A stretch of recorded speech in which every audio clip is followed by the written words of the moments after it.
Hi guys, welcome back to my channel. അപ്പം ഞങ്ങളിന്ന് ചെമ്മീൻ കറി വെക്കാൻ വേണ്ടി പോവാണ്. അതിനായിട്ട് ഞങ്ങളിതാ ചട്ടിയിലേക്ക് എണ്ണ ഒഴിച്ചിട്ടുണ്ട്. എണ്ണ ഒഴിച്ചിട്ട് ഞങ്ങൾ ഉലുവ ഇടാൻ വേണ്ടി പോവാണ്. അതാ ഉലുവ ഇട്ടിട്ടുണ്ട്. ഉലുവ ഇട്ട് അപ്പോൾ അതാ വെളുത്തുള്ളി ഇഞ്ചിയും ഇടുന്നുണ്ട്. ചെറുതായിട്ടൊന്ന് അരച്ചിട്ടാണ് കുത്തി ചീച്ചിട്ടാണ് ഇടുന്നത് കേട്ടോ.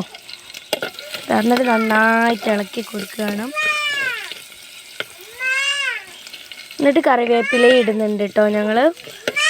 പിന്നെ രണ്ട് പച്ചമുളകാണ് ഇട്ട് കൊടുത്തിട്ടുണ്ട്. ഇതിൻ്റെ പച്ചമണം മാറിക്കഴിഞ്ഞാൽ തക്കാളിയും ഉള്ളിയും ഇടണം കേട്ടോ. അപ്പോൾ അതാ ഇതിൻ്റെ പച്ചമണമൊക്കെ മാറിയിട്ടുണ്ട്. ഉമ്മ തക്കാളി ഇട്ട് ഉള്ളിയും ഇടുന്നുണ്ട്. ഇട്ടിട്ട് നന്നായിട്ടൊന്ന് വാട്ടി കൊടുക്കണം കേട്ടോ. അപ്പോൾ അതാ ഇത് വേഗം വഴറ്റി കിട്ടാൻ വേണ്ടിയിട്ട് കല്ലുപ്പ് കുറച്ച് നമുക്ക് സ്പൂണൊന്നും എടുക്കേണ്ട ആവശ്യമില്ല, പാകത്തിന് ഇടുക. പിന്നെ മഞ്ഞൾപ്പൊടിയും കേട്ടോ. ഇതാ നമ്മൾ മഞ്ഞൾപ്പൊടി ഇട്ടിട്ടുണ്ട് കേട്ടോ. എന്നിട്ട് നന്നായിട്ടൊന്ന് വാട്ടിയെടുക്കണം.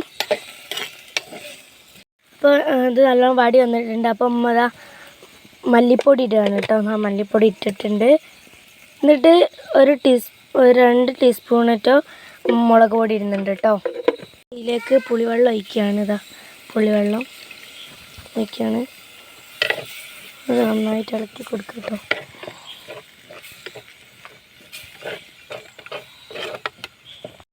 മീനിടാൻ പോവാണ്. ഇതാ മീനിട്ട് നന്നായിട്ട് ഇളക്കി കൊടുക്കുകയാണ്. നന്നായിട്ട് ഇളക്കി കൊടുക്കുന്നുണ്ട്. ഒരു 5 മിനിറ്റ് പൂട്ടി വെക്കണം. ചെമ്മീൻ കറി ഇവിടെ ആയിതാ നല്ല മണമൊക്കെ വന്നിട്ടുണ്ട്. അതാ ചെമ്മീൻ കറി ഇതാ നല്ലോണം വെന്തൊക്കെ വന്നിട്ടുണ്ട് കേട്ടോ.